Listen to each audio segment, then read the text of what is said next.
157 კომპანიას გარკვეული დათქმებით მილიარდამდე ლარის ჯარიმა ეპატია. ახალი პირობებით თუ კი კომპანიები ენერგოპროექტების რეალიზებისას განახლებულ ვადებს დაარღვევენ, მათ ახლად დაგროვილი პირგასამტეხლოს და ჯარიმის გადახდის ვალდებულებასთან ერთად ნაპატიები ჯარიმებიც აღუდგებათ.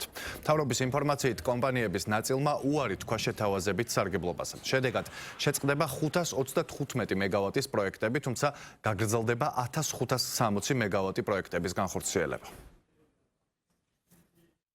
როგორც მოგეხსენებათ, საქართველოს მთავრობას დაგეგმილი აქვს უახლოესი 10 წლის განმავლობაში ქვეყნის დადგმული სიმძლავრე 11500 მეგავატი გახდეს.